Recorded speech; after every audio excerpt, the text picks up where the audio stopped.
During the time of the Aztecs, cacao was mainly used as a beverage.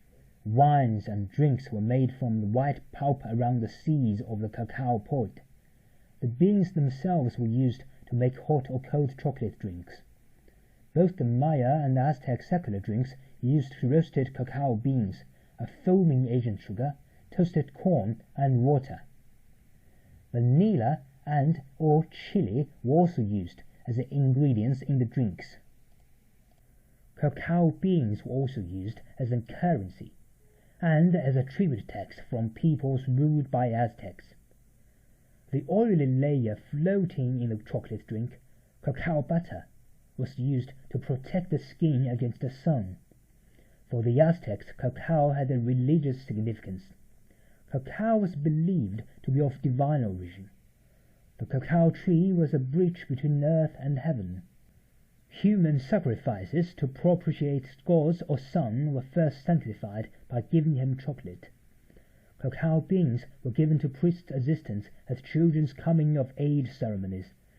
During marriage ceremonies, the couple drank a symbolic cup of chocolate and exchanged cacao beans. Aztecs believed that drinking chocolate gave mortals some of Quetzalcoatl's wisdom, god of learning and of the wind.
The debt today is so high.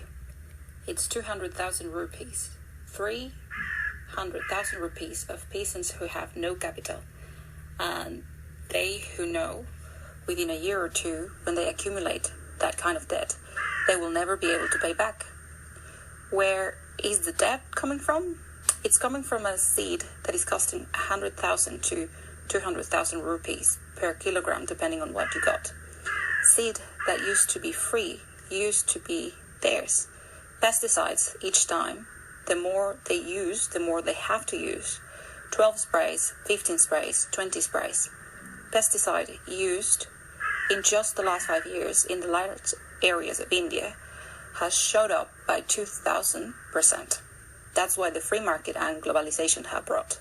And since we're talking about peasants who have no money, who have no capital, they can only buy expensive seeds and expensive pesticides by borrowing. And who lended that money? The same companies that sell the pesticides, which are the same companies that sell the seeds, as you know, are now also the major creditors.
The heyday of the English landscape garden was the 18th century, and it stood for many things.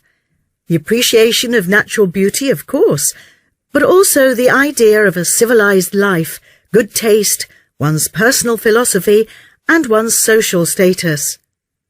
Gardens also, though it is hard for us to credit, became expressions of their owners' political affiliations.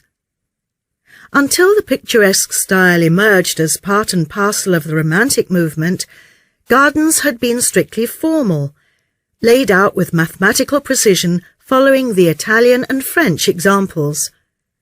There then came a backlash against this rigid formality, led by, among others, the poet Alexander Pope.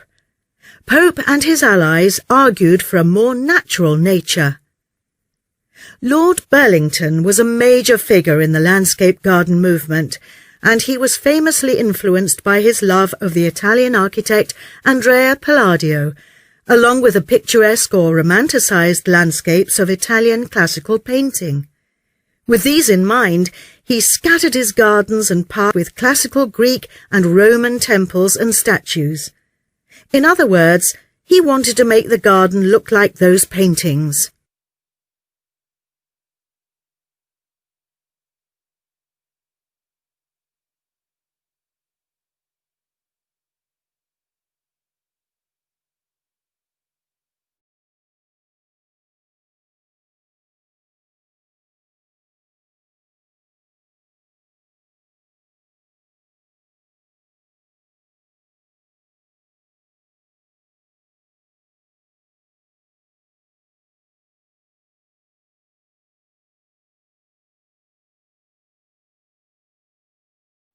Woodblocks used for pictorial illustration became fairly common in 15th century Europe, but had been used long before that for printing designs on textiles.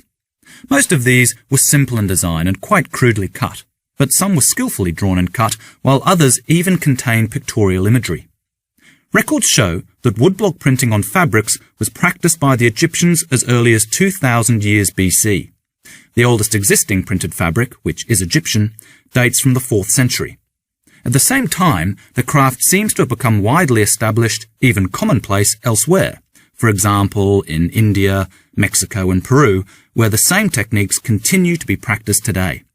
And the technique was almost certainly used by both the Japanese and the Chinese too.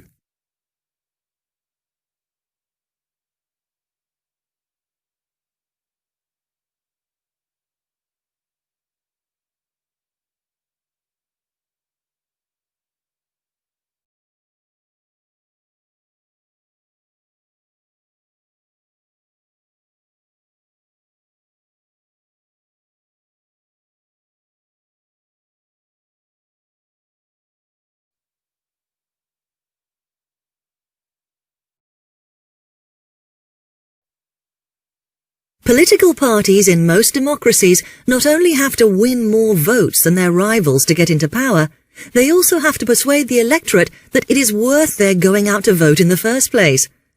In the UK, turnout is frequently low, and one reason cited is the weather. Some countries, therefore, have made voting compulsory.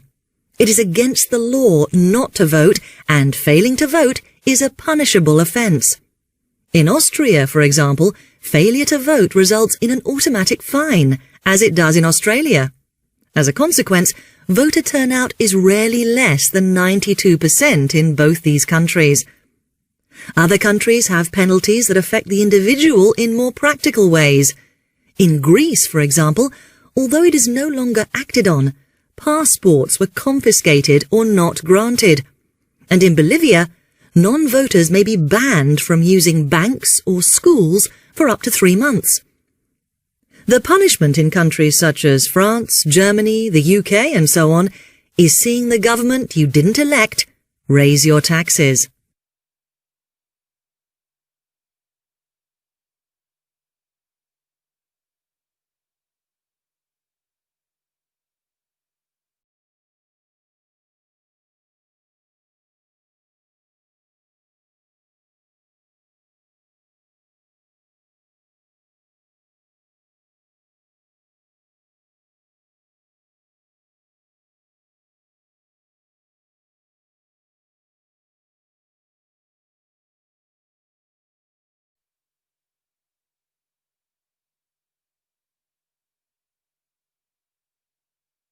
It now seems likely that the earliest printing presses were, in fact, simply the common screw presses used for crushing oilseeds and herbs, or even for doing more domestic chores, such as pressing fabrics, adapted for printing. Other large wooden presses, such as those used for crushing the juice from olives and grapes, known as beam presses, had been around for centuries, but proved to be unsuitable for printing due to their size and their necessarily heavy pressure. Most presses of this type work on the simple principle of direct vertical pressure controlled by a central screw, at the lower end of which was attached a flat board, what later became known as a platen. We know that many of these earliest printing presses were still in regular use in the 17th century, and the basic design remained almost unchanged until the 19th century, when they were replaced with iron presses.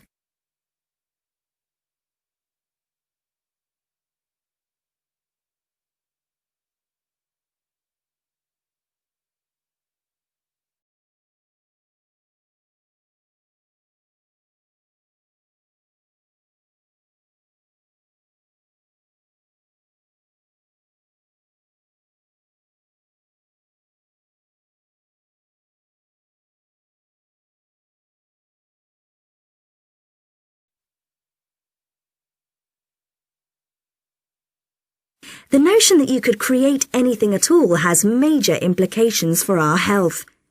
It means that we'll eventually be able to replicate anything. This would have a phenomenal effect on our society. In time, it could even lead to the eradication of famine through the introduction of machines that produce food to feed the hungry.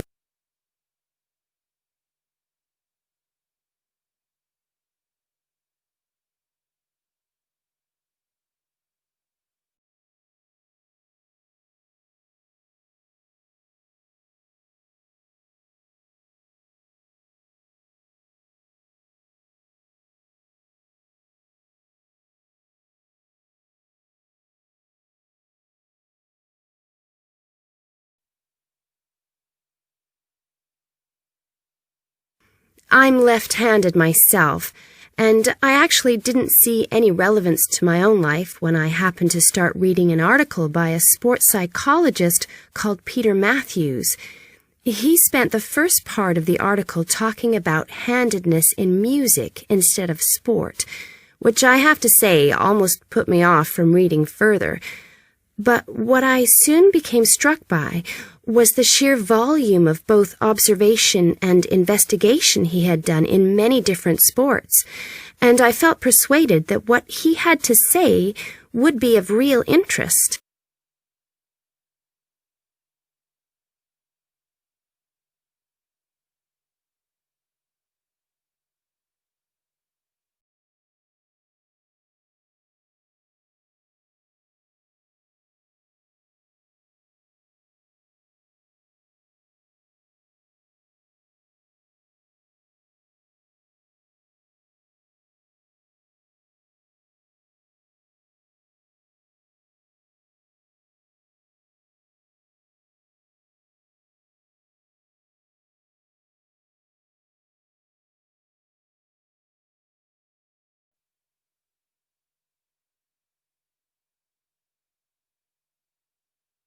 Living in the Antarctic hasn't always been so comfortable. Snow buildups caused enormous problems for 4 previous stations on the same site, which were buried and finally crushed by the weight. Fortunately, no one was hurt, but these buildings became a huge challenge to architects, who finally came up with a remarkable solution. The buildings are placed on platforms, which can be raised above the changing snow level on legs which are extendable.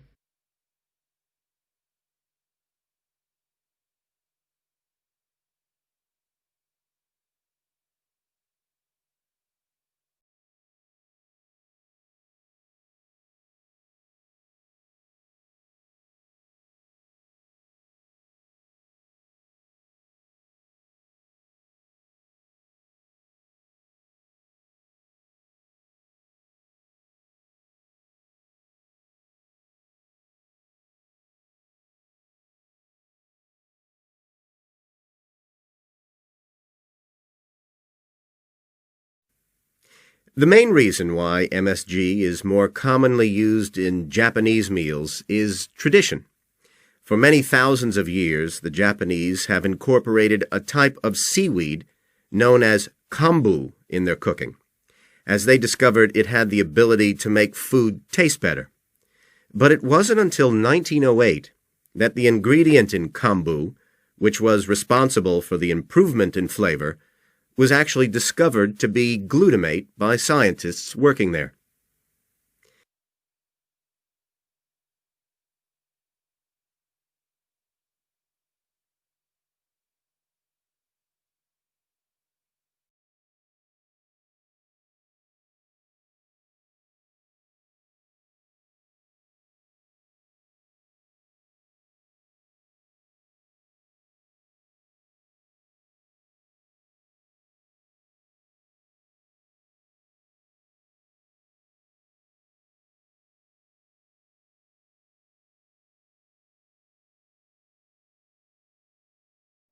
So, how was this reflected in the design of the building? Well, Harrison decided to create pedestrian access to the building and to make use of the presence of water on the site. As people approach the entrance, they therefore have to cross over a bridge. He wanted to give people a feeling of suspense as they see the building first from a distance and then close up. And the initial impression he wanted to create from the shape of the building as a whole was that of a box.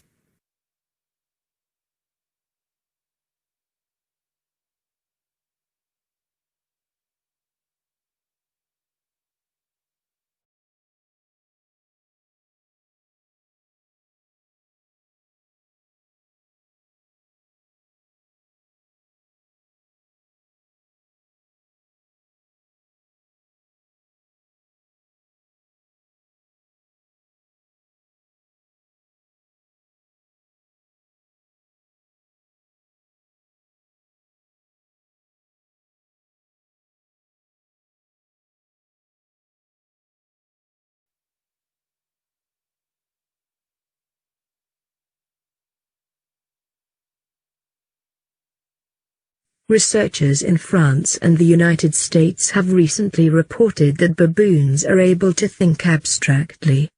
It has been known for some time that chimpanzees are capable of abstract thought, but baboons are a more distant relation to mankind. In the experiment, scientists trained 2 baboons to use a personal computer and a joystick. The animals had to match computer designs which were basically the same, but had superficial differences. In the experiment, the baboons performed better than would be expected by chance. The researchers describe their study in an article in the Journal of Experimental Psychology.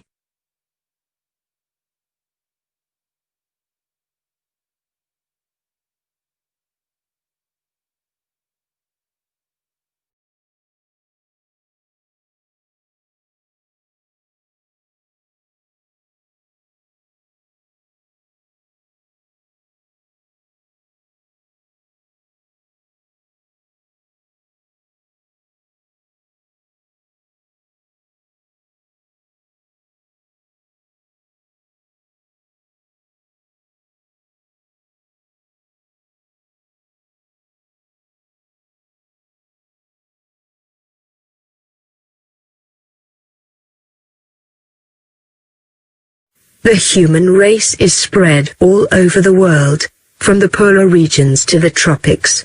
The people of whom it is made up eat different kinds of food, partly according to the climate in which they live, and partly according to the kind of food which their country produces.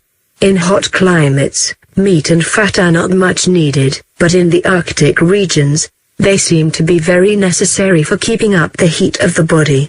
Thus, in India, people live chiefly on different kinds of grains, eggs, milk, or sometimes fish and meat. In Europe, people eat more meat and less grain. In the Arctic regions, where no grains and fruits are produced, the Eskimo and other races live almost entirely on meat and fish.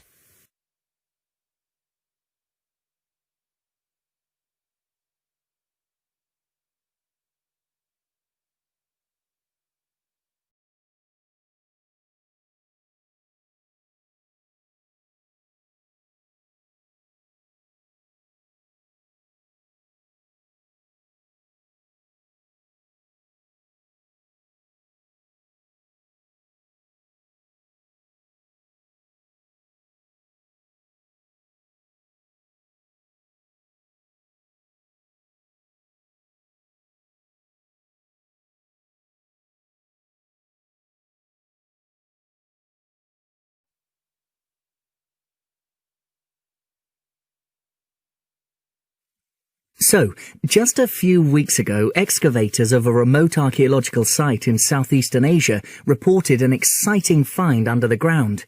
They found evidence of a writing system which dates back thousands of years.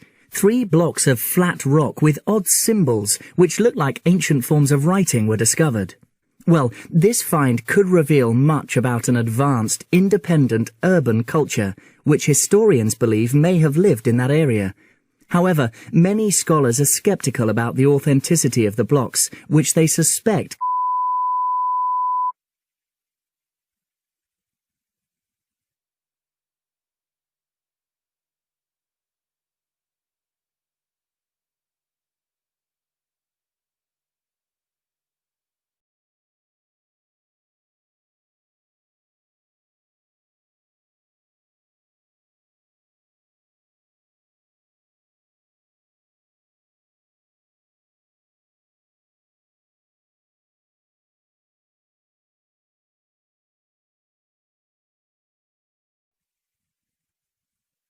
Okay, so the date of the invention of the first clock is disputed among historians, but it's agreed that the first method for telling the time was the movement of the sun across the sky. When the sun was directly ahead, it was midday, and when it was on the horizon, it was early morning or early evening, according to whether it was in the east or the west. However, this method was problematic in terms of accuracy. But nevertheless, it's been used for countless years, from early humanity to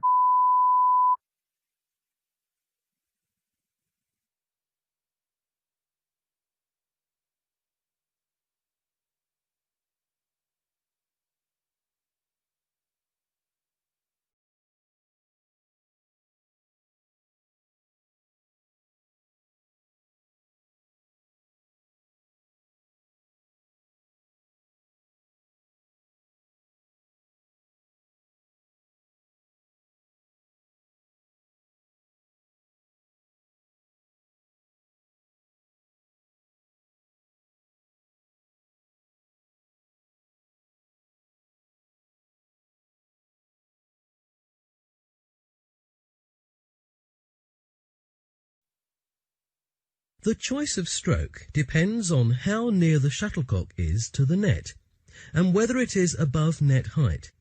Players have much better attacking options if they can reach the shuttlecock well above net height, especially if it is also close to the net. In the forecourt, a high shuttlecock will be met with a net kill, hitting it steeply downwards and attempting to win the rally immediately. In the mid-court, a high shuttlecock will be usually met with a powerful smash, also hitting downwards and hoping for an outright winner or a weak reply. Athletic jump smashes, where players jump upwards for a steeper smash angle, are a common and spectacular element of elite men's doubles play. In the rear court, players strive to hit the shuttlecock while it is still above them, rather than allowing it to drop lower. This overhead hitting allows them to play smashes, clears and drop shots. If the shuttlecock has dropped low, then a smash is impossible and a full-length high clear is difficult.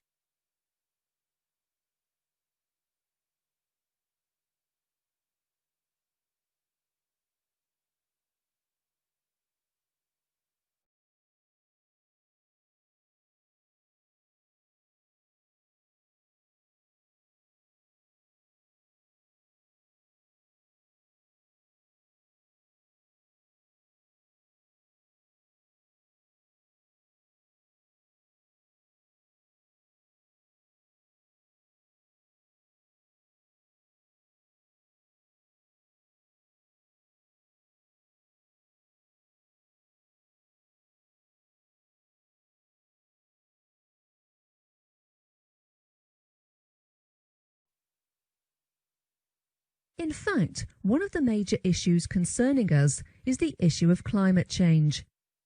Climate change is any long-term significant change in the average weather that a given region experiences. Average weather may include average temperature, precipitation, and wind patterns. It involves changes in the variability or average state of the atmosphere, and wind patterns over durations ranging from decades to millions of years. These changes can be caused by a dynamic process on Earth, external forces including variations in sunlight intensity, and more recently by human activities.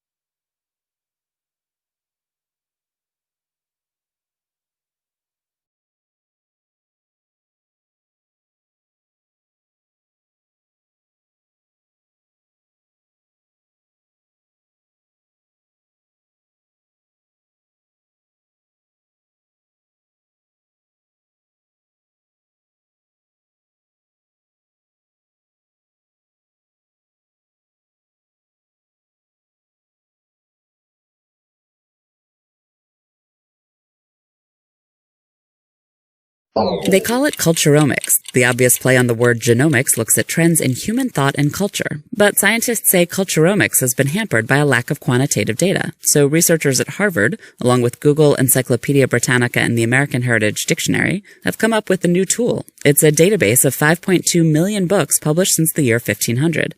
That's 4% of all the books ever published, with a total of 500 billion words. The focus is on English language culture, so 3/4 of the books are in English. Among the first findings of the research published in the journal Science, about 8,500 new words enter the English language annually, but many of them don't end up in dictionaries. And about fame, actors become famous around age 30, writers around 40, and politicians around 50, but the fame of politicians can eventually exceed that of actors. A Google tool called the Books Ngram Viewer is available based on this data. Users can track the usage and frequency of a word or phrase over the past few centuries. Thus, we can watch the fall and rise of Melville, and soon the rise and fall of Snooki.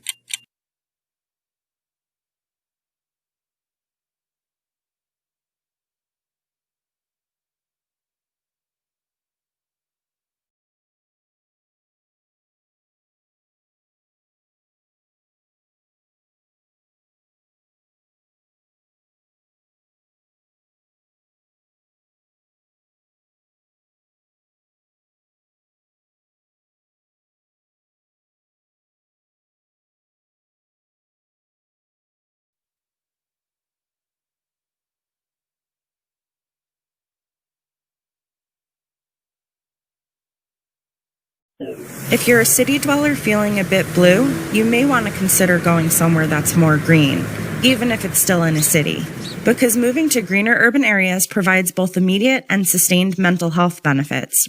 So says a study in the journal Environmental Science and Technology. The effort is one of the few to look at the effects of green spaces over an extended period of time. Researchers analyzed data from the British Household Panel Survey over a 5-year period, splitting participants into 2 groups, those who moved to greener urban areas and those who moved to less green urban areas.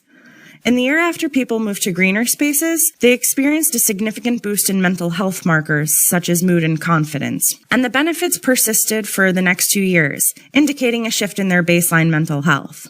People who wound up moving to less green areas experienced a temporary but significant decrease in mental health. The researchers say these findings should inspire urban planners and policymakers, because it's uneasy being not green.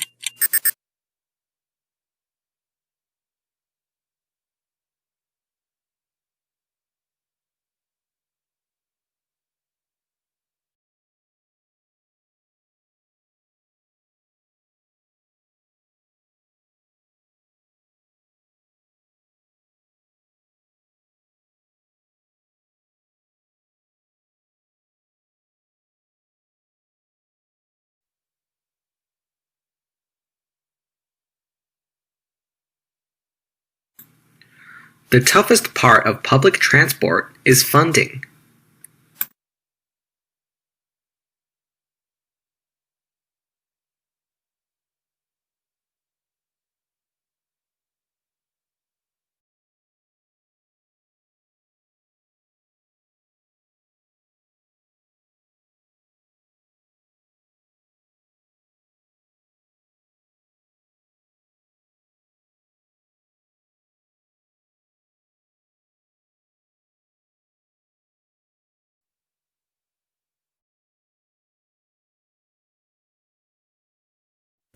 The toughest problem of research for postgraduate students is funding.